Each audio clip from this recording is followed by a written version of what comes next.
The door to my apartment burst open that afternoon without any warning, and Mr. Harlan, the landlord, stormed in, his face all twisted up in rage as he waved the eviction notice right in front of me, shouting at the top of his lungs, "You filthy old black hag!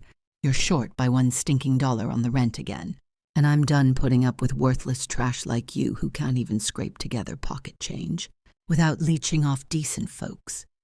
His words hit me like a punch to the gut, full of that ugly contempt he always showed for poor people like me, especially since I'm black and old and don't fit his idea of a clean tenant, and I sat there frozen in my chair, my tea spilling over the table as I stared up at him, feeling the burn of humiliation wash over me in that instant.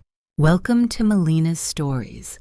I share new life stories here every day, and I'd really appreciate it if you hit subscribe and liked my video. Drop a comment down below telling me where you're watching from and what time it is for you right now. I read every single comment, and it helps me to know I'm not alone in this. My name is Eleanor Thompson. I'm a frail 75-year-old black widow who's been scraping by on a tiny pension ever since. My husband died 10 years ago from a long battle with cancer that wiped out every bit of savings we had, and for over 40 years I've called this cramped little apartment home, raising my son David here all by myself after his father passed, working back-breaking jobs cleaning houses for rich white folks until my arthritis made it impossible, always pinching every penny to make sure the rent was paid on time, even if it meant going without meals or medicine some days. I tried to get up from my chair slowly, grabbing my walker to steady myself because my legs aren't what they used to be, and I said to him in a shaky voice, "Mr. Harlan, please, it's only $1. The bank took an extra fee I didn't see coming. I can get it to you first thing tomorrow," but he didn't care one bit, stepping even closer and slamming the eviction notice down so hard it knocked my mug right off the table, the hot tea splashing onto the floor near my feet. He laughed then, that cruel, mocking laugh that echoed in the small room, looking around at my faded curtains and the old family photos on the shelf like they were garbage, including the one of young David smiling before he moved away to build his successful life far from here, and he sneered, "Sob stories from lazy old beggars like you don't pay the bills, Eleanor. You've been a dirty eyesore in this building long enough, complaining about every little thing while stinking up the place with your poverty." The tears started coming then, but I held them back as best I could, pleading one more time. "I've paid on time for decades, Mr. Harlan, just give me a day. I'm not trying to cheat anyone." But he shook his head with those cold eyes, saying, "No more free rides for disgusting deadbeats who drag down property values. Pack your junk and get out by tonight, or I'll have the cops haul your ugly ass to the curb myself." That contempt in his voice, dripping with disdain for how I looked and lived, made me feel smaller than ever, like I was nothing but dirt he wanted to sweep away. And I sank back into my chair, the paper staring up at me like a death sentence for my whole life here. I thought about all the quiet struggles I'd faced in these walls, like the nights I went hungry so David could eat, or the times I ignored my own pain to keep working. But now it all seemed pointless against someone like Mr. Harlan, who saw poor black folks like me as beneath him. The pressure in my chest built up, a heavy mix of anger and helpless despair, making me wonder how anyone could be so heartless over something as tiny as $1 after everything I'd endured to hold on to this place. Mr. Harlan didn't leave right away. He called in his 2 maintenance guys from the hall, big rough men who stood there awkwardly avoiding my eyes, and he pointed at me like I was an object, saying, "Start boxing up her crap, boys, or she'll drag it out all night with her whining. And make sure to charge her for the bags since she's too broke and filthy to afford her own." "Ha!" I begged him again, my voice breaking as I said, "Please, think about what you're doing to an old woman with no family nearby, Mr. Harlan." But he just smirked and shot back, "Your problems aren't mine. You should have stayed in whatever slum you crawled out of instead of infesting my building." The guys shifted on their feet, one of them looking sorry but not saying a word, and I started pulling out old boxes from under the bed with my aching hands, the arthritis flaring bad from the stress of it all. As I folded my few clothes into the box, the memories came rushing in of happier days here, like celebrating David's high school graduation with a homemade cake in this very room, or dancing slow with my husband to scratchy old records on quiet nights. But now those felt ruined by this eviction. My entire history reduced to nothing over that $1, Mr. Harlan watched for a while longer, arms crossed and smug, then added, "Hurry it up. I got real tenants lined up. Clean ones who pay full and don't reek of desperation like you do." His words full of that same ugly disdain that made me feel worthless and invisible. I didn't fight back with words anymore, just kept packing slowly but deep inside.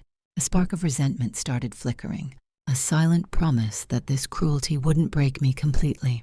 The rest of the afternoon dragged on as I gathered my belongings, with neighbors peeking in from the hallway, their faces full of pity but no one daring to step in against Mr. Harlan's bullying ways. He finally took off after more barking orders, but not before snatching my keys off the hook, saying, "These belong to me now. Don't even dream of sneaking back in, you old thief." And I nodded without a word, the weight of it all settling in as the door shut.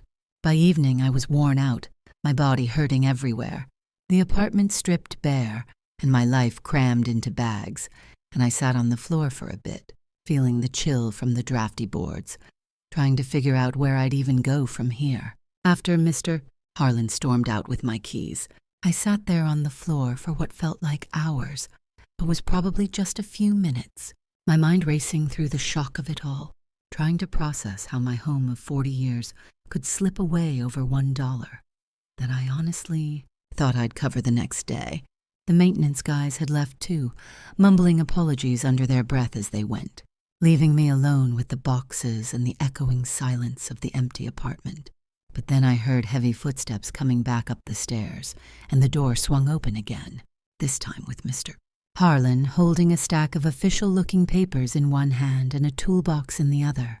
He didn't even look at me at first, just strode right in and slapped the papers down on the bare table where my mug used to be, saying in that smug voice of his, "Here you go, Eleanor, your formal eviction notice, signed and dated, effective immediately, since you violated the lease by not paying in full, and don't think your whining changes a damn thing." I pushed myself up slowly from the floor, my knees cracking loud in the quiet room, and I reached for the papers with trembling hands, scanning the words that blurred a bit through my unshed tears, seeing all the legal jargon about non-payment and immediate vacating of the premises. "Mr. Harlan, this can't be right. I've been here forever and always paid up. It's just $1. Can't we work something out like reasonable people?" I said, my voice coming out weaker than I wanted, but he cut me off with a sharp laugh, shaking his head as he pulled out a screwdriver from the toolbox and started heading toward the door lock. He glanced back at me over his shoulder, his eyes full of that same disgust, and replied, "Reasonable? With a broke, dirty old black woman like you who's probably been skimping on rent for years behind my back. This is business. Strict rules for everyone. No exceptions for lazy tenants who can't handle their finances. And your decades here mean nothing if you can't pay full. Hell, you've been dragging down the value of this place with your complaints and your poverty stench. Anyway," the words stung deep, making my chest tighten as I watched him kneel down and start unscrewing the old lock right there, the metal clinking against the floor as he worked, not even bothering to hide his satisfaction at kicking me out so fast. I stood there frozen for a moment, clutching the eviction notice, feeling the neighbors starting to gather in the hallway outside, their whispers filtering in through the open door about how sad it was, but how Mr. Harlan was known for being ruthless with anyone short on cash. One of them, Mrs. Jenkins from next door, peeked in and said softly, "Eleanor, honey, do you need help packing? This ain't right." But Mr. Harlan heard her and yelled out without looking up, "Stay out of it, Jenkins, unless you want your rent jacked up for meddling in my affairs. This old hag's getting what she deserves for thinking she can short me and get away with it." I felt the heat rising in my face from the embarrassment of it all being so public, everyone seeing me like this, reduced to begging in my own home while he treated me like trash. but I swallowed hard and started dragging another box over to the shelf with my photos, carefully wrapping the one of David in an old towel so it wouldn't break. Just one more day, Mr. Harlan. That's all I'm asking. I can borrow the $1 from someone or sell something quick.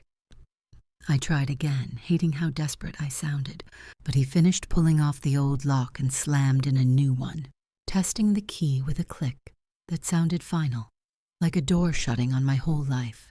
He stood up then, dusting off his hands, and turned to face me fully, his expression hard and unyielding as he said, "Please from worthless scum like you don't move me. Eleanor, you've ignored the rules. So now you pack your meager crap while I watch to make sure you don't steal anything on your way out. Consider it my generosity that I'm not calling the cops yet to speed this up." The seed of something angry started growing inside me right then. Not the crying kind, but a quiet resentment that made me straighten my back a little as I kept packing, vowing silently to myself that I wouldn't beg this man any more, that his cruelty over something so small wouldn't be the end of me. Neighbors kept watching from the hall, some offering pitying looks, but none stepping in, afraid of crossing Mr. Harlan, who owned the whole building and could make their lives hell too, and I could hear him muttering under his breath about how tenants like me, poor and black and old, were the reason the place couldn't attract better renters. I moved to the kitchen next, pulling out my few pots and pans from the cabinets, the clanging noise filling the air as I stacked them in a bag, my hands moving on autopilot while my mind churned with the unfairness of it, thinking about how I'd never missed a payment before this month when that bank fee hit, unexpected. Mr. Harlan paced around the room as I worked, picking up random things like my old radio and inspecting them like he thought I'd hidden money or something. And he sneered again, saying, "Look at this junk. No wonder you're broke. Hoarding worthless trash instead of getting a real job. But that's typical for folks like you who expect handouts." I didn't respond this time, just kept my head down and focused on folding my linens into another box, feeling the weight of his stares and the neighbor's eyes stripping away what little dignity I had left. But that silent vow grew stronger, a resolve building that maybe I wouldn't just roll over and disappear like he wanted. He finally stopped pacing and leaned against the wall, arms crossed, watching me with that smug grin, and added, "Hurry it up. I ain't got all day to babysit a filthy deadbeat, and once you're out, this place gets cleaned top to bottom to erase any trace of you." As the packing went on, the hallway crowd grew a bit, with Mr. Rodriguez from downstairs whispering to Mrs. Jenkins about how Mr. Harlan had done this to others before, evicting over tiny amounts without mercy, but they fell silent when he glared their way. I lugged a heavy bag of clothes toward the door, my arms aching from the effort, and nearly tripped on the threshold, catching myself on the frame as Mr. Harlan chuckled at the sight, saying, "Careful there. Don't want you suing me for your own clumsiness, though a broke old woman like you probably couldn't afford a lawyer anyway." The humiliation burned hotter with each word, but I bit my tongue and kept going, stacking my things by the door, knowing I had to get it all out before nightfall, or he'd probably toss it in the dumpster himself. By late afternoon, most of my belongings were in piles outside in the hall, and Mr. Harlan checked his watch, impatient now, barking at me to finish up the last bits in the bathroom. I gathered my toiletries quickly, shoving them into a plastic bag, and as I came back out, he handed me a final form to sign acknowledging the eviction. His pen thrust at me like a weapon. "Sign it, Eleanor, or I'll make this drag out in court where you'll lose even more," he said, his tone leaving no room for argument, and I took the pen with shaky fingers, scrawling my name while feeling like I was signing away my soul. But inside, that resentment hardened into something like steel, a quiet promise that I wouldn't let this be the last word. He snatched the paper back, folded it away, and gestured to the door, saying, "That's it. Out you go. And don't come crawling back, begging for mercy. You're done here. Just another ugly, poor black failure in my book." I stepped into the hall with my last bag, the door closing behind me with a final click of the new lock, the neighbors dispersing slowly as Mr. Harlan disappeared down the stairs, leaving me standing there amid my stuff, the pressure of it all weighing heavy, but that seed of retaliation taking root, even if I hadn't figured out how to water it yet. I stood there in the hallway with my bags and boxes piled around me like the ruins of my life. The eviction notice crumpled in my hand as the reality sank in that I was truly locked out of my home of 40 years, and the neighbors started drifting away one by one, whispering their sympathies but not sticking around to help, because everyone knew Mr. Harlan's temper could turn on them next. My legs felt weak from all the packing and the stress, so I leaned against the wall for support, trying to catch my breath while figuring out what to do next. Maybe knock on Mrs. Jenkins's door to ask if I could sit for a bit or use her phone. But before I could move, I heard Mr. Harlan's voice booming up from the stairs as he came back up, phone pressed to his ear and a nasty grin on his face like he'd just won some prize. He stopped at the top of the landing, looking right at me with those cold eyes, and said into the phone loud enough for the whole floor to hear, "Yeah, officer, I've got a trespassing deadbeat here. An old black woman who's refusing to leave after being evicted for not paying her rent. She's blocking the hall with her junk and probably planning to break back in. Send someone quick before she causes more trouble." The words hit me hard, making my stomach twist as I realized he was calling the police on me right there, escalating this whole mess from just kicking me out to treating me like some criminal, and I shook my head at him, saying in a voice that came out too quiet, "Mr. Harlan, please don't do this. I'm going. I just need a minute to get my things down the stairs. I'm not trespassing."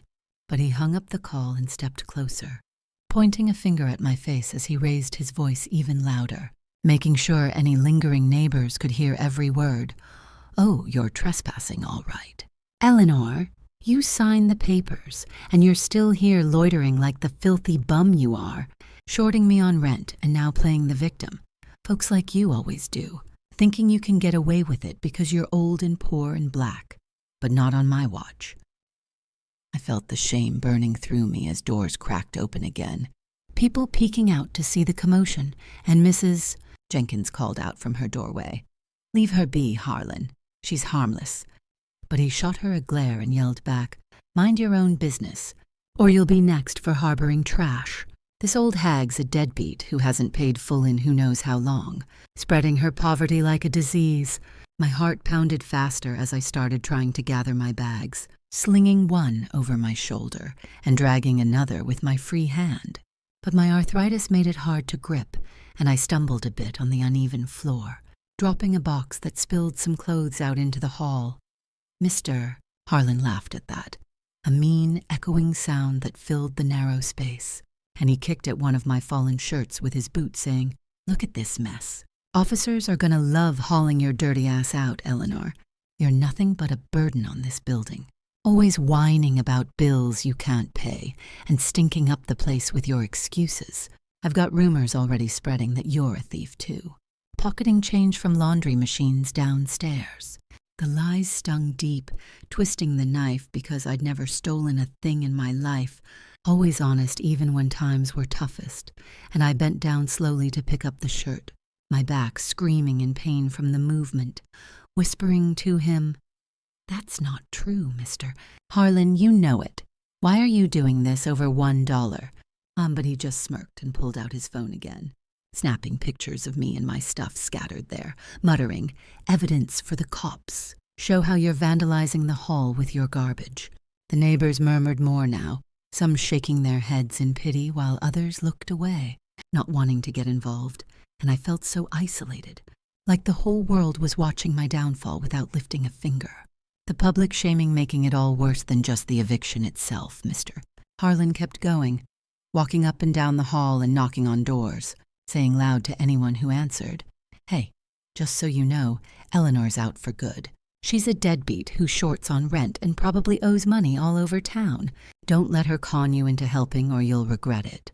She's the reason rents go up, leeching off hard-working folks." One young couple from down the hall nodded along, too scared to argue, and I felt tears pricking my eyes again, but I blinked them back, not wanting to give him the satisfaction, as I struggled to repack the box with shaking hands, my frailty on full display as my body ached from head to toe after the long day of stress and physical work. It wasn't long before I heard sirens faintly in the distance, getting closer, and my pulse raced as Mr. Harlan grinned wider, saying, "Hear that, Eleanor? That's justice coming for you. About time someone drags your ugly, broke self out of here.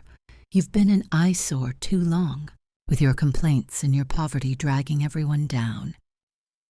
I tried to hurry, grabbing as many bags as I could and starting down the stairs, but the load was too much for my old legs and I tripped on the first step, catching myself on the railing just in time but twisting my ankle a bit. The pain shooting up like fire as I gasped out loud. Mr. Harlan followed me down a few steps, still yelling for the benefit of the building. "See that? Folks, she's faking it now, probably to sue me. Typical scam from dirty old beggars like her.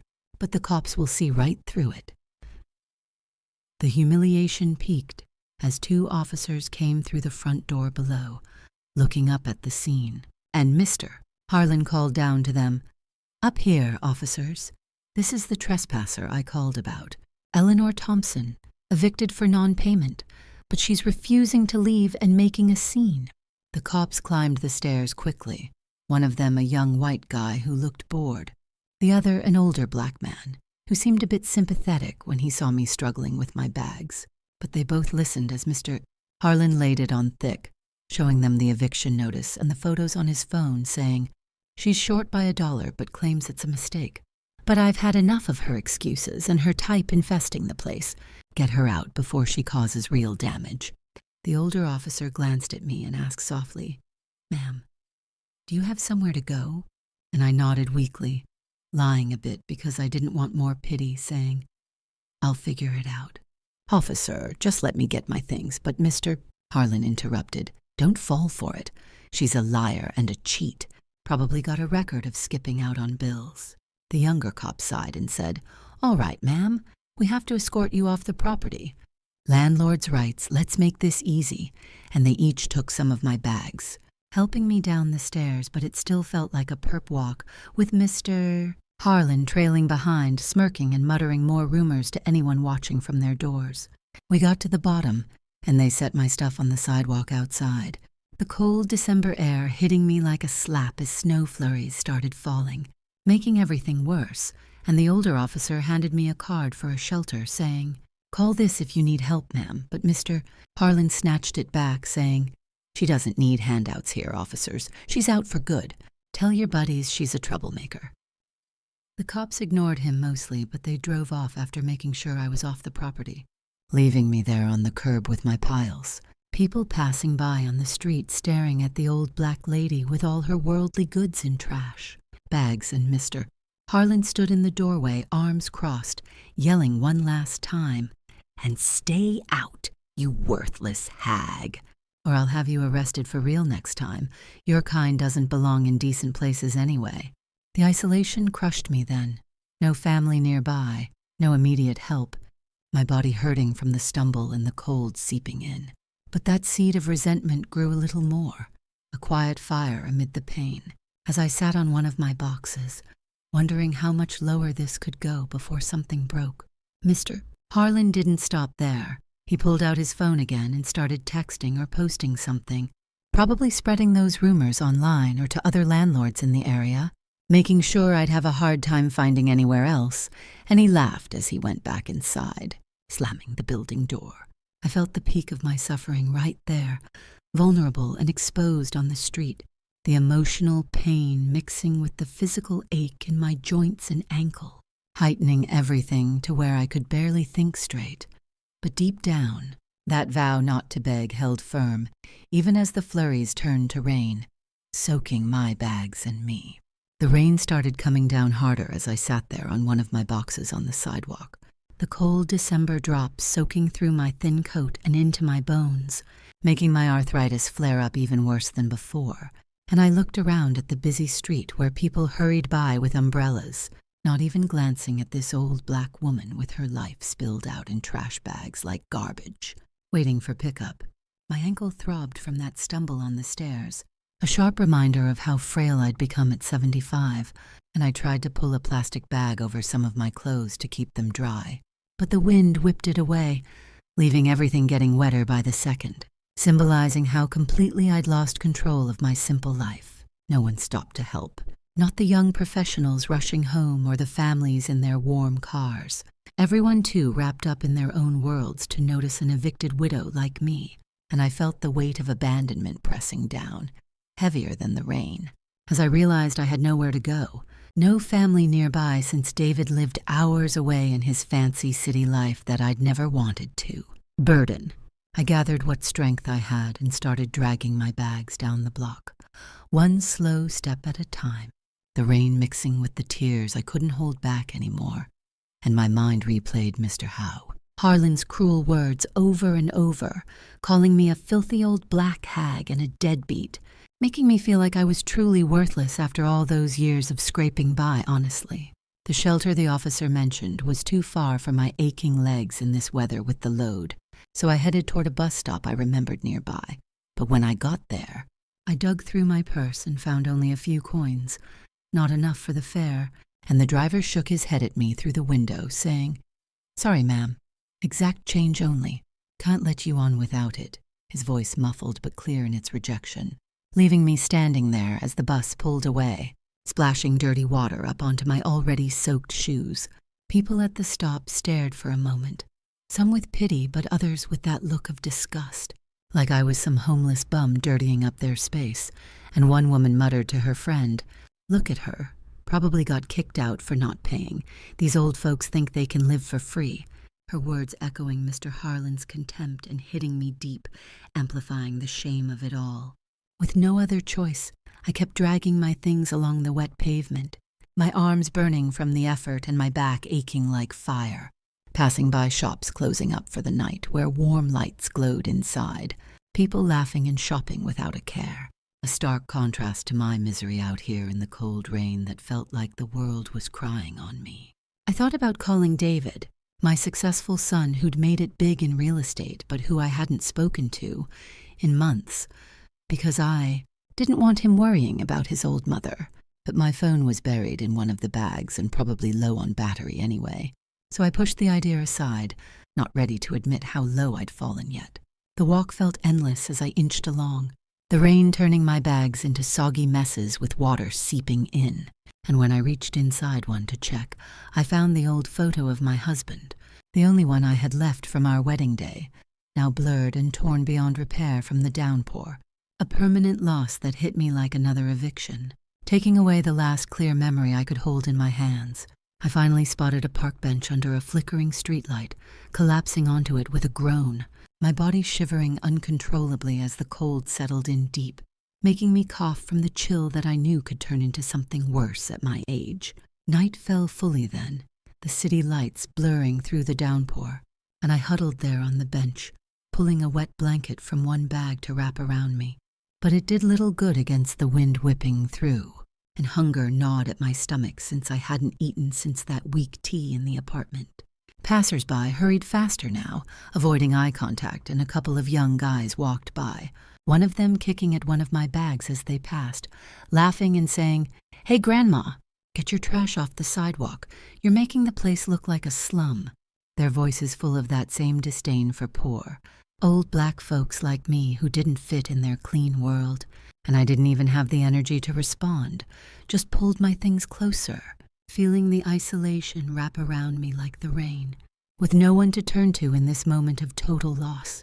The emotional pain hit hardest then, thinking back on how I'd built a quiet life here after my husband died, working those cleaning jobs until I couldn't anymore, always paying my way even if it meant going without, only to end up on the street over $1, stripped of my home and dignity by a greedy man who saw me as nothing but dirty trash. Eventually the rain eased a bit, but the cold didn't, and I knew I couldn't stay on that bench all night or I'd freeze, so I forced myself up again, dragging my soaked belongings toward the shelter address on the card the officer had given me. Before Mr. Harlan snatched it, but I'd memorized it just in case, my ankles swelling now and every step shooting agony up my leg. And when I finally reached the rundown building with its flickering shelter sign, the door was locked for intake hours, a sign saying, "Full tonight, try tomorrow," which crushed whatever hope I had left. leaving me to slump against the wall outside, my body giving out as I sank down to the cold ground, everything stripped away. Home, pride, security, leaving only raw survival in a world that didn't care about poor, frail black widows like me, and I knew right then this was rock bottom, no doubt about it. The cold ground under me felt like ice as I slumped against the shelter wall that night. The full tonight, try tomorrow sign mocking me from the locked door, and the rain had eased but left everything dripping. My soaked bags huddled around me like silent witnesses to my downfall, while a few other folks under the overhang shifted restlessly, their own stories of hardship hanging in the air without words. My body ached everywhere, from my swollen ankle to my throbbing joints, and the ruined photo of my husband in my pocket weighed heavy on my heart, a permanent reminder that some losses couldn't be fixed, just like this mess with Mr. Harlan that had stripped me bare over one lousy dollar. I sat there shivering for what felt like forever, my mind numb from the exhaustion and the endless replay of his sneers and the police escort, feeling like the world had finally broken this old black woman who'd fought so hard to keep her head above water all these years. But then something shifted inside me, a spark amid the despair, as I realized crying and freezing out here wouldn't change a thing. And I wiped away the last of my tears with a wet sleeve, deciding right then that I wouldn't let that greedy bastard win without a fight, even if it meant swallowing my pride and reaching out for help. Morning came slow and gray, the city waking up around me with cars splashing through puddles and people hurrying to work. And as the shelter door finally clicked open for the day, a tired-looking worker in a faded uniform poked her head out, scanning the line of us waiting folks, her eyes landing on me with a mix of pity and routine kindness as she said, "All right, folks, we got a few spots opening up now. Come on in if you need a place to warm up." I pushed myself up slowly, my legs stiff and protesting every move, grabbing my soggy bags and shuffling inside with the others, the warmth hitting me like a small mercy after the night outside. And the worker guided me to a corner table in the crowded room smelling of coffee and damp clothes, handing me a towel and saying, "Here, dry off a bit, ma'am. You look like you've been through hell. What happened to get you here?" I sank into a chair, wrapping the towel around my shoulders, and told her in a quiet voice about Mr. Harlan evicting me over that $1, his cruel words calling me a filthy old black hag and a deadbeat, the police dragging me out, and how I'd ended up on the street with nowhere to go, my words coming out steady now instead of broken, that seed of resentment turning into resolve as I spoke. The worker nodded along, her face hardening at the details, and she leaned in closer, saying, "That's awful, honey. Landlords like that think they own the world, but you got rights. Tenant laws say they can't just toss you out that fast without proper notice, especially over something so small. And if he's got a history of it, there might be something you can do." Her words lit a small fire in me, the first glimmer of hope since the eviction started, and I thought about how I'd played weak so far, begging and pleading without fighting back. But now I decided to keep that up for a while longer, act like the frail old lady he saw me as while I gathered my thoughts on his overreach, maybe dig into those tenant rights she mentioned to find a way to hit back quiet-like. She pulled out a pamphlet from a drawer, sliding it over to me with info on free legal aid and hotlines for evicted folks. And then she offered me the shelter's phone on the counter, saying, "Go ahead. Make a call if you need to, no charge for locals. Sometimes family can help even if you haven't asked in years." I hesitated for a second, staring at the phone, thinking about David, my successful son in real estate whom I hadn't burdened since he left home, always telling him I was fine on my own, but this was different. Rock bottom different. So I picked up the receiver with shaky hands and dialed his number from memory, my heart pounding as it rang. David answered on the third ring, his voice surprised but warm, saying, "Mom, is that you? Everything okay? You never call this early." And I kept my tone quiet, not wanting to alarm him too much right away, but I shared my story in bits. Starting with the $1 short and Mr. Harlan bursting in, his contemptuous words about me being a worthless black hag dragging down his building, the eviction papers, the lock change, the police escort, and ending up outside the shelter in the rain. He listened without interrupting, and when I finished, there was a pause before he said softly, "Mom, why didn't you call sooner? That's not right. No one treats you like that. I'm coming down there. We'll sort this out. But don't do anything yet. Just stay put and act like nothing's changed if you see that landlord." His words sealed my decision, that I'd play weak for now, let Mr. Harlan think he'd won, while David and I figured out the next steps quietly, and I hung up feeling that shift inside, the pain still there but mixed with a spark of potential reversal, like the tide might finally turn. The worker came back with a cup of hot coffee, setting it down in front of me as she said, "Sounded like a good call. Family can be a lifeline. Here's more on those rights. Like how evictions need court approval in most cases, and if he skipped that, you might have grounds to challenge it." I sipped the coffee, the warmth spreading through me, and flipped through the pamphlet, seeing bits about illegal lockouts and harassment, my mind starting to gather those first crucial clues on Mr.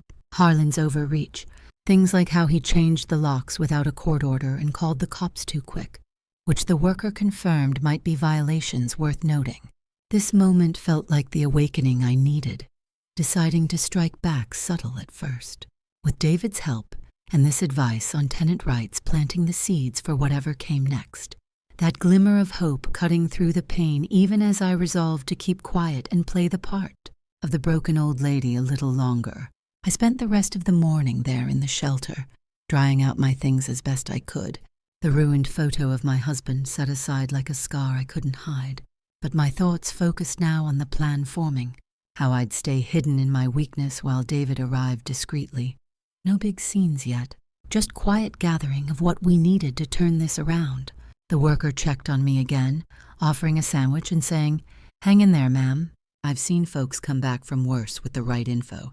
Call that legal aid number when you're ready," and I nodded, thanking her softly. Feeling that decision solidify, the fight starting inside me without a word to the outside world. By midday, David texted me he'd be there soon, and I stepped outside for some air, looking back at the shelter sign with a new sense of purpose. The pain of the night before fueling my resolve rather than crushing it, ready to play weak but strike back when the time was right. I sat there in the shelter's crowded common room that afternoon, sipping the lukewarm coffee the worker had given me earlier, my wet bag still dripping a bit on the linoleum floor as I waited for David to show up, my mind racing with the pamphlet's info on tenant rights clutched in my hand. Those words about illegal lockouts and no court orders needed before eviction giving me the first real clue that Mr. Harlan might have crossed a line he shouldn't have. The place was buzzing with other folks coming and going, some chatting in low voices about their own troubles, but I kept to myself in the corner, playing the part of the frail old lady he dismissed, wiping my eyes now and then to look broken even though that spark inside me was growing, fueled by the pain of losing my home and that ruined photo of my husband, making me determined not to let this slide. David texted me he was close, and when he walked through the door a little while later, dressed in his nice suit but keeping his head down to blend in, I stood up slowly on my aching ankle, waving him over quietly so no one would notice anything out of the ordinary. He hugged me tight right away, his arms strong around my frail frame, and whispered in my ear, "Mom, I'm so sorry this happened. That bastard Harlan won't get away with treating you like dirt over $1, but we gotta be smart about this. No rushing and yelling." I nodded against his shoulder, feeling a mix of relief and that old worry about burdening him. But I pulled back and said softly, "David, I didn't want to drag you into my mess. You've got your big life in this city, but I couldn't take it anymore after sleeping outside. And this pamphlet says he might have broken laws with how fast he kicked me out." He sat down next to me, glancing around to make sure we were alone, and pulled out his laptop from his bag, saying, "That's why I'm here, Mom. As a real estate developer, I know how these things work. Let's check the building records online first. See if there's dirt on him we can use without him knowing." I watched as he typed away, his fingers flying over the keys, accessing public property databases and financial filings that I never even knew existed, and he muttered under his breath, "Okay, The building's owned by Harlan Properties, LLC. Let's see the tax records and maintenance reports. As David dug deeper, he found the first big clue, leaning in to show me the screen where it listed the building's financial troubles, overdue taxes and liens stacking up. And he said, "Look at this, Mom. He's been skimping on maintenance funds, probably pocketing the money tenants paid for repairs. That looks like suspicious transfers if we dig deeper. And here's a list of past evictions. Dozens over small amounts like yours. No court filings for most of them." I felt a surge of anger mixed with hope as I stared at the numbers, remembering all the times the roof leaked or the heat went out, and Mr. Harlan ignored our complaints, and I whispered back, "That explains why the place was falling apart. He was stealing from us poor folks to line his pockets, treating us like undesirables he could just toss out." David nodded, saving screenshots of the records, and then he switched to another site, pulling up lease templates and comparing them to what I remembered from my own, saying, "Mom, do you have a copy of your lease anywhere, even an old one? Because these public filings show he might have been using documents that appear altered to inflate rents, possibly violating the city rent caps for that old building." I rummaged through one of my soggy bags, pulling out a wrinkled folder I'd managed to save with some papers, including an old lease from years back, and handed it to him, saying, "Here, David, this is from when I renewed last time, but he made me sign a new one a couple years ago with higher rent. Said it was standard. But I didn't argue because I couldn't afford to move." He scanned it quickly, his eyes widening as he compared it to the online records, and pointed out, "See this clause here? It doesn't match the rent cap for rent-controlled units like yours. He might have changed the documents to jack up the prices without approval. That's a red flag, Mom. Something we can look into further." While we talked low, I glanced out the window and saw a couple of folks from the building walking by on the street, probably heading home, and it hit me how isolated I'd felt before. But now with David here, that balance was shifting subtle, my pain from the humiliation fueling his determination, as he jotted down notes, saying, "We need more. Let's check for complaints or lawsuits against him quietly so he doesn't catch on." David kept searching on his laptop, finding online forums and city complaint logs where other tenants had posted about Mr.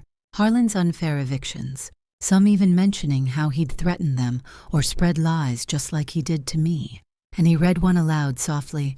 "This guy from 2 years ago says Harlan evicted him over 50 cents short. No notice. And when he fought it, Harlan called the cops and rumored he was a thief. Sounds familiar, Mom?" I nodded, my voice steady now as I said, "That's him all right.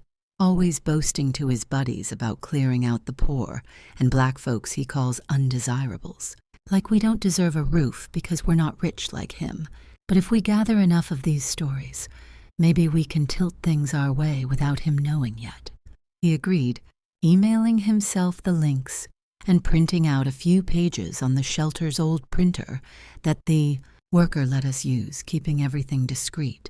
And as we worked, I felt the evidence piling up. From the financial irregularities to the pattern of unfair evictions, shifting the power quietly in our favor even as Mr. Harlan probably sat smug in his office thinking he'd won. Meanwhile, I could picture Mr. Harlan back at the building, probably on the phone with his associates, boasting about how he'd cleared out another undesirable like me, his voice full of that same contempt as he laughed and said something like, "Yeah, got rid of that old black hag Eleanor today. Short by $1, but really she was dragging the place down with her poverty stench. Now I can rent to better folks who pay full." David interrupted my thoughts by showing me another find. A bank statement snippet from public liens that hinted at Harlan transferring maintenance money to his personal accounts. And he said, "This is gold, Mom. Questionable transfers if we get the full records, but we'll need to confirm later. For now it tilts the balance, shows he's vulnerable." I leaned in closer, feeling my pain from the cold night outside turn into quiet strength, and replied, "Keep going, son. Every bit we find makes me surer we can hit back. But stay hidden. Let him think I'm done for while we build this case." We spent the next couple hours there, David making calls on his phone to a lawyer friend discreetly, getting advice on how to request official documents without alerting Harlan, and the lawyer said over speakerphone low, "Sounds like potential landlord issues. Get me those lease copies and complaint logs to review, but don't file anything yet. We need more confirmation before any moves." I listened, adding my own details about past incidents, like how Harlan ignored repair requests but raised rents anyway, and David noted it all down. The evidence gathering making that subtle shift clearer, my son's determination growing from hearing how I'd suffered, without us tipping our hand yet. As the afternoon wore on, the shelter started filling up more, but we kept our voices down, planning the next steps quiet. And I said to David, "This is it. We're turning the tables slow, but once we have it all, he'll pay for treating me like trash." He squeezed my hand, saying, "We will, Mom, just play weak a little longer. Let him boast while we dig," and I nodded, the tension building inside me as the balance shifted, ready for what came next. By evening, we'd compiled a folder of printouts and digital files, from the financial irregularities to the pattern of unfair evictions and those lease terms that may violate local rent caps, enough to start tilting things without alerting him. And David stood up, helping me with my bags as he said, "Let's get you to a hotel nearby, Mom. No more shelters, and tomorrow we deepen this. Maybe talk to other tenants off the record." I followed him out, my ankle still hurting but my spirit stronger, glancing back at the building's direction in the distance, knowing Mr. Harlan was still smug, boasting to his cronies about ridding the place of filthy deadbeats like me. But our quiet work was changing that, my pain driving us forward without him suspecting a thing. And I thought to myself, he thinks he's won, but he hasn't. I woke up that next morning in the hotel room David had booked for me, the soft bed a far cry from the cold ground outside the shelter. But my body still ached from the eviction and that swollen ankle, reminding me every time I moved how Mr. Harlan had stripped me of my dignity over $1, treating me like a filthy old black hag not worth the space I took up. David was already up, sitting at the small desk with his laptop open, going over the folder of printouts we'd put together yesterday. Those red flags like the pattern of unfair evictions over small amounts, the financial irregularities with overdue taxes and questionable transfers, and the lease terms that might violate local rent caps. All of it making me feel like we had something real to work with, even if it wasn't solid proof yet. He looked over at me as I sat up slowly, rubbing my eyes, and said quietly, "Morning, Mom. Sleep okay? I've been thinking about our first move. Something small to shake him without showing our hand. Like tipping off the housing authority anonymously about those possible code violations we spotted in the records." I nodded, pulling on my robe with careful movements because my arthritis was flaring bad from the stress, and replied, "That sounds right, David. Let him feel a little pressure like I did when he called the cops on me, but keep it hidden so he doesn't know it's coming from us." We sat down together at the desk, the room quiet except for the hum of the air conditioner, and David pulled up the city's housing authority website on his laptop, showing me the anonymous tip form where we could report potential issues without leaving a trace. "See here, Mom.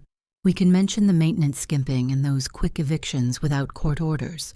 Maybe add in some of the complaint logs we found from other tenants.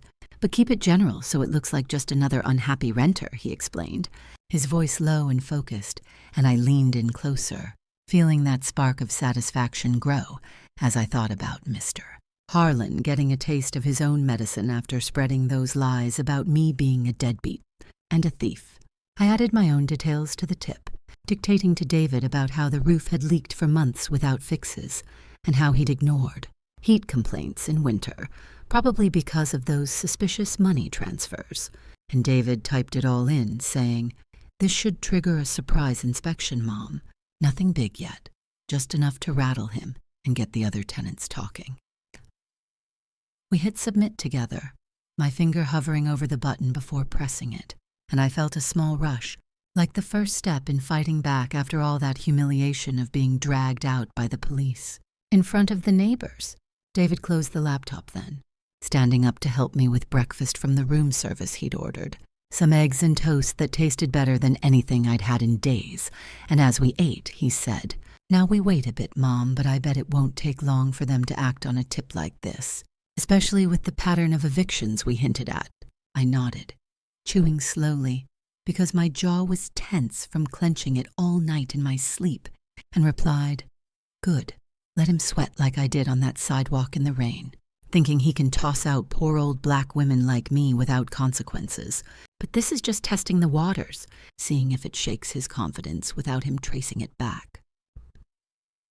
We finished eating, and David suggested I rest while he made a quick run to the store for some pain meds for my ankle, leaving me alone in the room where I stared out the window at the city below, picturing Mr. Harlan in his office, still smug and boasting to his maintenance guys about clearing out undesirables like me. But soon that would change with this small strike we'd just delivered.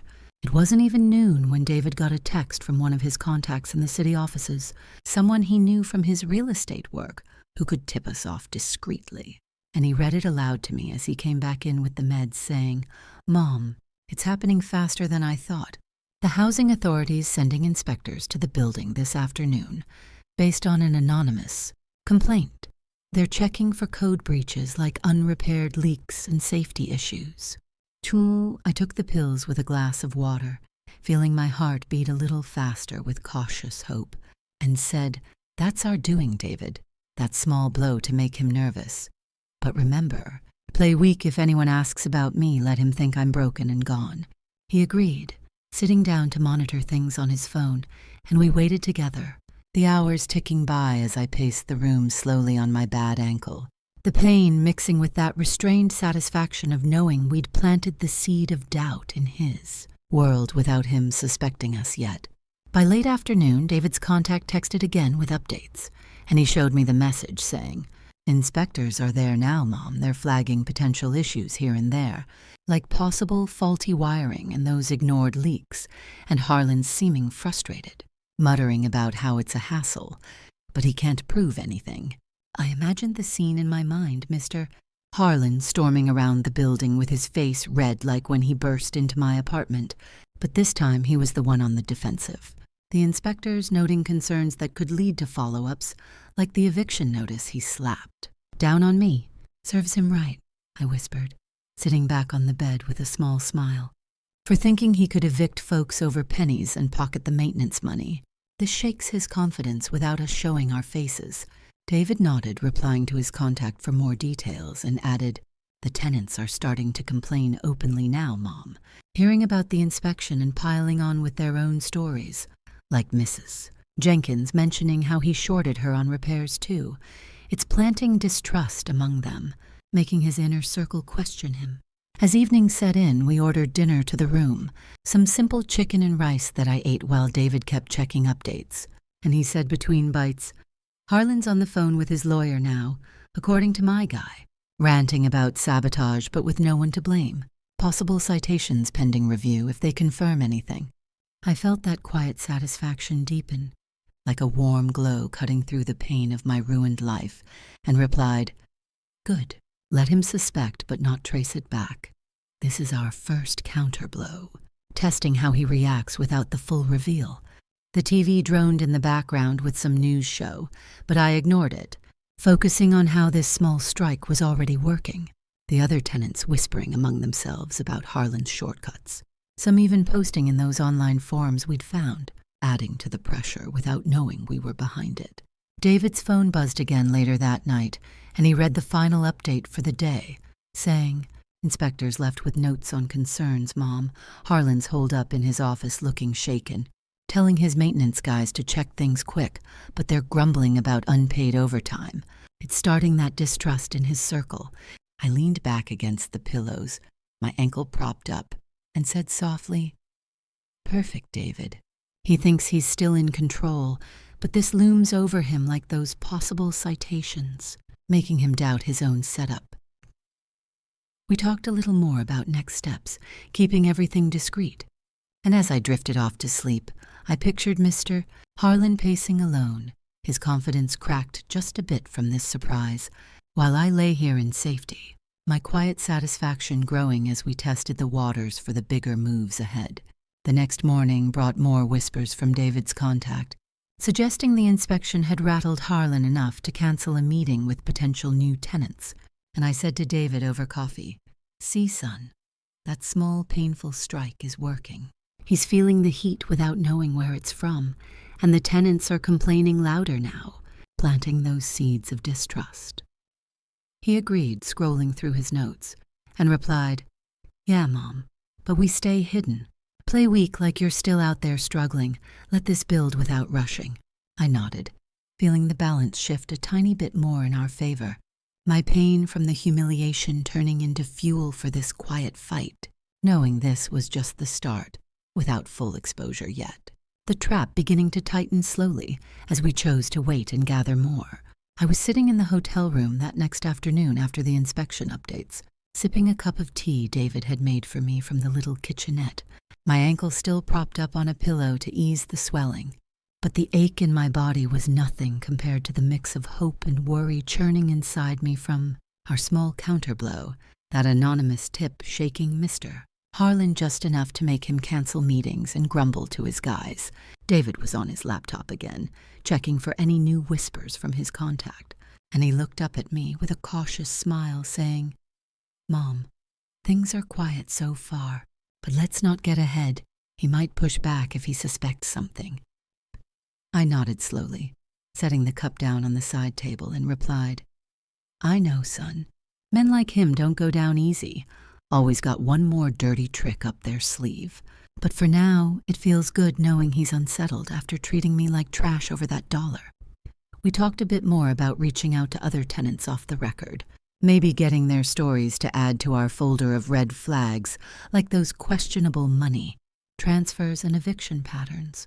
But I reminded him to stay hidden, play weak like I was still out on the street begging for shelter, not letting on that we were building anything against him.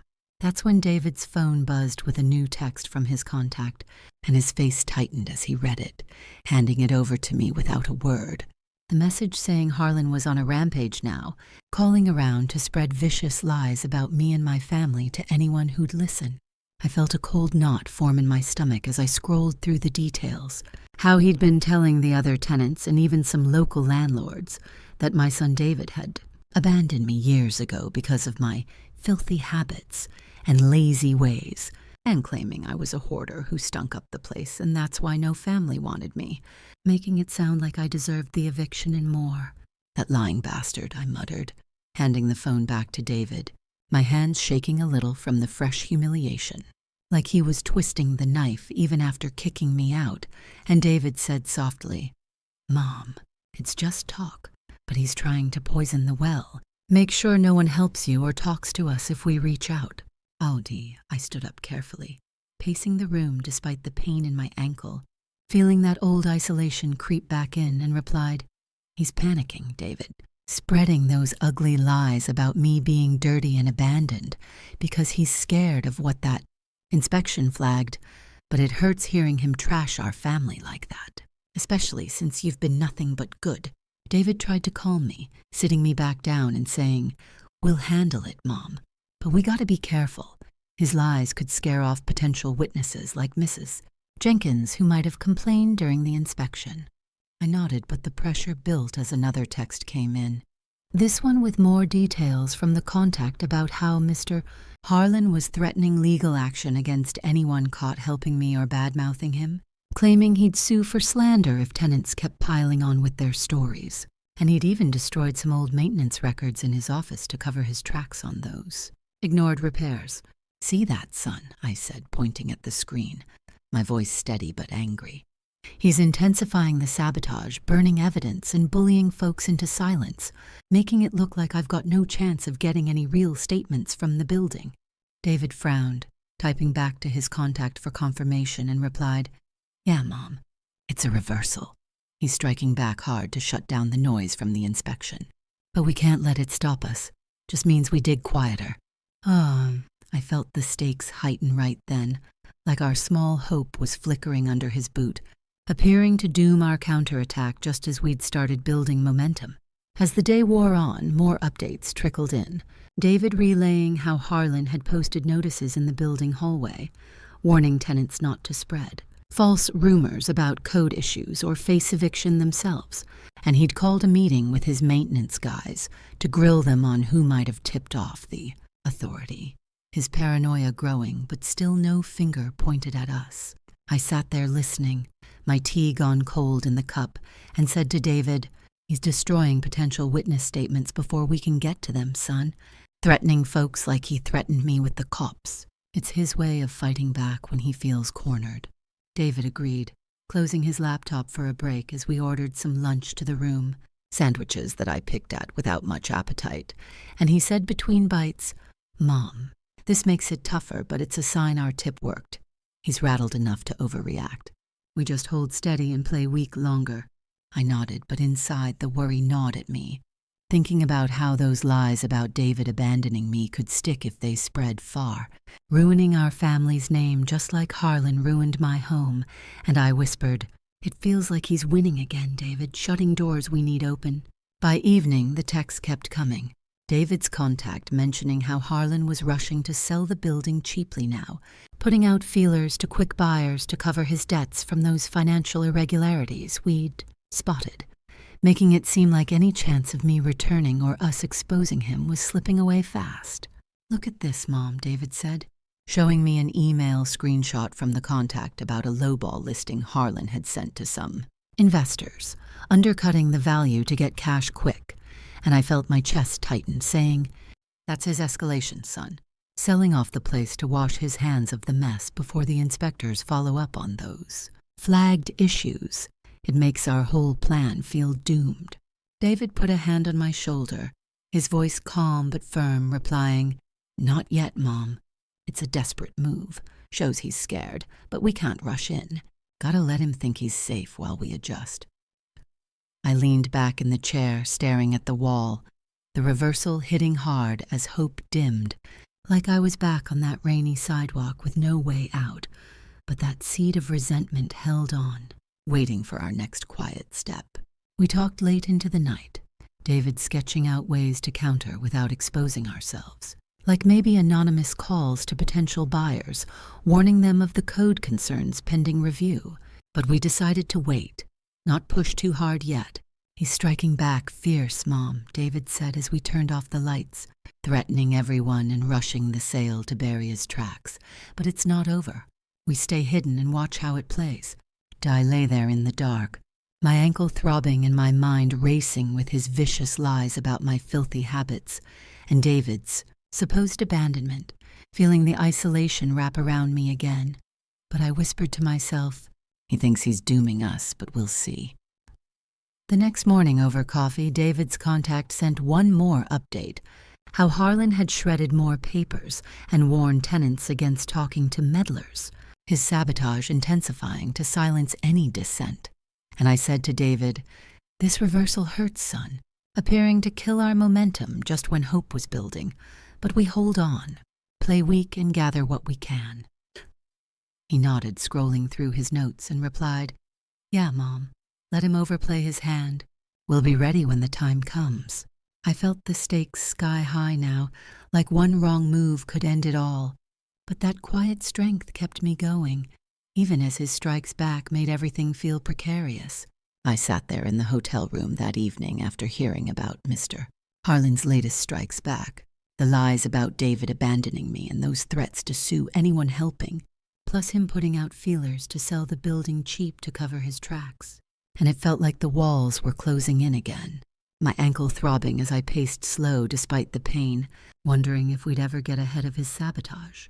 David was on his phone, calling his lawyer friend discreetly for advice on how to push forward without alerting Harlan, and he looked up at me with that determined expression, saying, "Mom, the lawyer says we can still request those bank records through back channels, using the red flags from the public liens to justify it, and if we move fast, we might beat him to the punch on the sale." I stopped pacing and sat down next to him on the bed, feeling my heart steady a bit as I replied, "Do it, son. He's destroying papers and scaring tenants, but if we get those full records showing the questionable transfers and the pattern of unfair evictions, plus whatever testimonies we can scrape together quietly, it'll be solid enough to turn this around." David nodded, dialing another contact in real estate to check on the building's listing status. And he muttered under his breath as he waited, "If he's rushing the sale, that means he's vulnerable, Mom. We can outbid any lowball offers and take it outright without him knowing who's behind it." The lawyer got back to us quick on speakerphone, his voice low and careful, saying, "David, I've reviewed the lease copies and complaint logs you sent. Those terms look like they might violate rent caps, and the eviction patterns raise flags for harassment, but don't file yet. We need those bank records to confirm the transfers. I'll pull them anonymously through a subpoena prep without tipping him off." I listened close, adding my own bit about how Harlan had ignored repairs while jacking up rents, and the lawyer noted it down, replying, "Good details, Eleanor. That strengthens the case for embezzlement suspicions. But stay quiet. Let me handle the pull, and in the meantime, get any tenant statements you can without direct contact, maybe through proxies."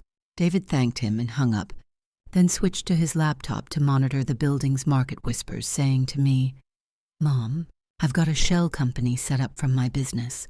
We can bid high enough to snag it before his cheap deals closed, using the financial irregularities as leverage to justify the low value he's asking." I felt a quiet strength building inside me then, my pain from the humiliation and those vicious lies transforming into resolve, as I said, "Make the offer, David, outbid them all and buy that building outright. It'll be the perfect setup to expose him once we have the full evidence secured." We worked through the night on it, David sending the anonymous bid through his contacts while I went over the folder again, piecing together the red flags into something stronger, like those online complaint logs from past tenants about evictions over pennies and ignored fixes. And I whispered to him, "Son, if we can get just a couple quiet testimonies from folks like Mrs. Jenkins confirming the threats he made after the inspection, it'll tie right into the bank records the lawyer's pulling." He agreed, making a call to a private investigator friend to gather those statements off the record without raising alarms, and the PI said over the phone, "I can do it discreet, David. Pose as a reporter or something. Get them talking about the code concerns flagged and Harlan's bullying, but it'll take a day or two to avoid suspicion." I nodded along, feeling the pieces fall into place even as Harlan's rushed sale loomed. And David hung up, saying, "Mom, the bid's in, higher than his ask but under the radar, and with the lawyer confirming those records show clear patterns of funds misuse, we'll have solid evidence soon." My hand stopped shaking as I thought about reclaiming control, the isolation from his lies fading into quiet power, and I replied, "Once you own that building, David, we arrange a public meeting with him, the authorities, and the tenants. Expose every bit of his fraud right there in front of them all." The next morning brought good news from the PI, texting David with snippets of tenant testimonies about Harlan's threats and unfair evictions. One from Mr.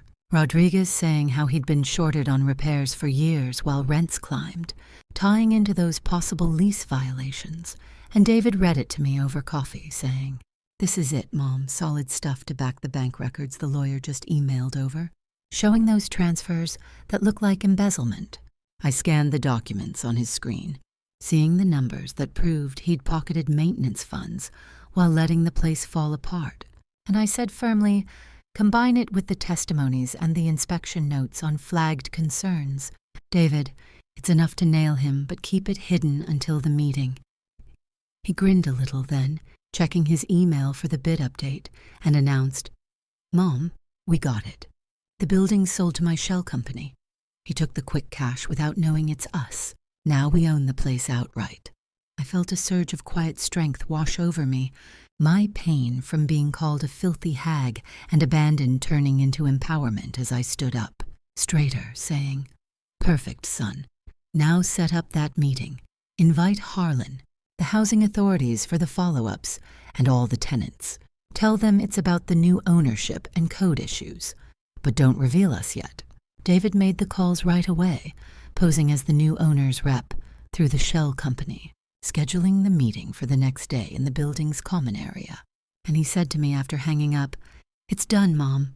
Harlan thinks it's just a routine handover, but we'll have the authorities there to hear the evidence, and the tenants as witnesses. I nodded, gathering my things slowly because my arthritis was still acting up. But the resolve pushed me through, and I replied, "I'll be there too, David." Quiet at first, like the weak old lady he thinks I am, but when the time comes, we'll reveal everything: the forged leases, the embezzled funds, the unfair evictions, all of it. The PI sent more testimonies meanwhile, including one from Mrs. Hope Jenkins about Harlan's recent threats after the inspection, solidifying our case, and David printed them out to add to the folder, saying, "This holds it all together, Mom. The full card ready to play." I felt the suspense building inside me, like the air before a storm. My pain now fuel for the confrontation as we prepared every detail, from the bank records to the tenant stories, leading straight to his judgment. We spent the rest of the day going over the plan, David rehearsing how he'd start the meeting as the new owner before bringing me in, and I practiced my part, staying hidden until the reveal, saying to him, "Keep it calm at first. Son, let him walk in smug thinking he's off the hook with the sale, then hit him with the evidence piece by piece." He agreed, emailing the authorities anonymously with teasers of the fraud to ensure they'd show, and by evening, everything was set. The meeting confirmed, with Harlan grumbling but attending, unaware it was our trap. I lay in bed that night, staring at the ceiling, my body tired but my spirit alive with quiet strength, knowing tomorrow would change it all. The audience in that room held in suspense as we led to the inevitable exposure. I walked into the building's common area the next day for the meeting. My ankle still sore, but I held my head high, even though I played it weak at first. Dressed in my old clothes like I was still that broken widow Harlan had tossed out, and David had gone in ahead as the new owner's rep to set everything up. The room filling with tenants like Mrs. Jenkins and Mr. Rodriguez, who'd given those quiet testimonies, plus the housing authority folks there for what they thought was a routine follow-up on the flagged concerns. Harlan was already there when I slipped in the back, sitting at the front with his arms crossed, and that smug look on his face like he owned the place, even after selling it quick for cash, barking at his maintenance guys nearby about hurrying fixes to avoid any possible citations. Pending review, and he didn't notice me at first as David started the meeting, standing up and saying clear to everyone, "Thanks for coming, folks. As the rep for the new owner, we're here to discuss the handover and some ongoing issues like those code concerns from the recent inspection. But first, let's review the building's history."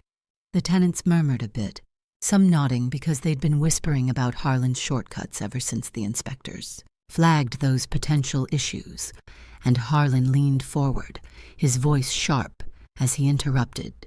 "What's this about? I sold the place fair and square, no need for drama. Just hand over the keys and let's move on. I've got better things than dealing with these deadbeats complaining again."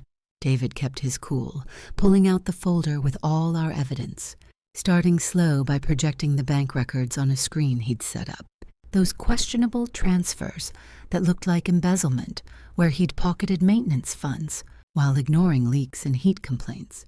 And he said to the room, "Actually, Mr. Harlan, these public records show a pattern of financial irregularities, like funds meant for repairs going elsewhere. And we've got testimonies from tenants here confirming the ignored fixes that led to those flagged code concerns." Harlan's face started turning red then, just like when he burst into my apartment that day, and he stood up quick, pointing at David as he yelled, "Who the hell are you? This is bullshit. Those are lies from bitter renters like that old hag Eleanor I kicked out for shorting me. She's probably behind this sabotage, spreading her poverty filth everywhere." Oh, gee, the authority folks shifted in their seats, one of them pulling out a notepad as they listened, and the tenants gasped a little, Mrs. Jenkins speaking up from her chair. "It's true, Mr. Harlan, you threatened us after the inspection, said you'd evict us if we talked. But the place is falling apart because you pocketed our money." Harlan spun on her, his eyes narrow and full of that same contempt, snarling back, "Shut your mouth, Jenkins. You're next if you keep this up. All you poor trash do is whine while I keep the building running. No one cares about your sob stories." That's when David nodded to me, and I stepped forward from the back. my voice steady even though my heart pounded from the years of holding it in, saying loud enough for everyone to hear, "They care now, Mr. Harlan, because the new owner isn't some stranger. It's my son David, who outbid your cheap deals and bought this place outright to stop your games." The room went dead silent then, Harlan's face twisting in shock as he stared at me, his mouth opening and closing like a fish before he spat out, "You? That worthless black hag I evicted for $1, and your deadbeat son who abandoned you? This is a setup. I'll sue you all for this. You can't prove a damn thing." David held up the full folder then, passing copies to the authority reps as he laid it out piece by piece. "Actually, we can. Here's the bank records confirming those transfers that look like embezzlement. Tenant testimonies about your threats and unfair evictions over pennies without court orders, and the lease documents that appear altered to violate rent caps, all tying into the inspection's flagged concerns that could lead to real citations." The authorities flipped through the pages, one of them nodding as they said, "This looks serious. Mr. Harlan will need to investigate these suspicions further, possible fraud and harassment charges if it checks out." Harlan backed up a step, his smugness cracking as the tenants started whispering louder. Mr. Rodriguez adding, "Yeah, he spread lies about Eleanor being filthy and her son ditching her, but look who's exposed now, stealing from us while calling us deadbeats." Harlan's eyes darted around the room, seeing the authority folks taking notes and the tenants glaring at him. No more fear in their faces after his threats, and he tried to rally, yelling at David, "You think buying this dump changes anything, boy? I'll fight this in court. Drag it out until you're broke. You and your pathetic old mother don't scare me." But David just smiled calm, holding up the deed to the building as he said, "Too late, Mr. Harlan, as the new owner. I'm reinstating my mom as a tenant with full rights and perks, and these documents strip you of any claim. Plus the fines from the housing authority could hit hard once they review everything." The lead authority rep stood up then, addressing Harlan direct. "Based on this evidence, we're escalating to a full audit, possible criminal referral for embezzlement and tenant harassment. You'll need to hand over all remaining records immediately." Harlan's shoulders slumped a bit, his face pale now as he realized he was cornered, and he muttered under his breath, "This ain't right. I built this place. These poor scum don't deserve it," but the room ignored him. The tenants clapping a little as David announced, "And to all of you, under new ownership, we'll fix those repairs proper. No more shortcuts or unfair hikes." I watched Harlan beg one last time, turning to the authorities with a weak plea. "Come on, give me a break. It was just business. Strict rules for deadbeats like her." But they shook their heads, one saying, "No mercy here, Mr. Harlan. You've broken too many laws. Expect heavy fines and possible charges." The meeting wrapped up with Harlan slinking out, his maintenance guys avoiding his eyes as they talked to David about staying on under better terms, and the authorities took the folder to start their process, promising quick action on the suspicions. I stood there in the middle of it, feeling the weight lift off me after all those years of scraping by, and David hugged me tight, saying softly, "We did it, Mom. He's done. Lost the building, his reputation in the dirt, paying for every cruel word and act." The tenants came up then, Mrs. Jenkins patting my back as she said, "Eleanor, you deserve this. He treated us all like garbage, but justice came through." "Oh," Harlan paused at the door, looking back with defeat in his eyes, muttering one last sneer. "You'll regret this, you old thief." But David stepped forward, replying firm, "No, you will. Facing eviction yourself now, get out." He left then, head down, stripped of his wealth as the fines loomed and the audit started, his power gone in front of everyone he'd bullied. I reclaimed my apartment key from David right there, walking to my old door with the tenants cheering quiet, starting my new chapter supported by my son. No more begging or humiliation, just dignity earned back hard as I stood tall at my door, unlocking it for the first time since that awful day. I thought about how cruelty to the vulnerable like me, a poor old black widow just trying to get by, always rebounds harshly on the greedy, like Harlan. A sharp lesson that justice waits, but hits true when it comes. As I stood tall at my door, unlocking it for the first time since that awful day, I learned something I'll never forget. Cruelty to the vulnerable always comes back to the greedy. People who abuse power over the vulnerable always believe they'll get away with it. Justice doesn't rush, it waits. And when it comes, it takes everything. If you were in my place, what would you have done? And if you've ever faced something like this, tell me your story in the comments. I read every single one. Thank you from the bottom of my heart for staying with me through this painful journey. On your screen now are 2 more real-life stories I think you'll love. Please subscribe so we never lose each other. See you in the next story, my dear friend. With all my love and respect.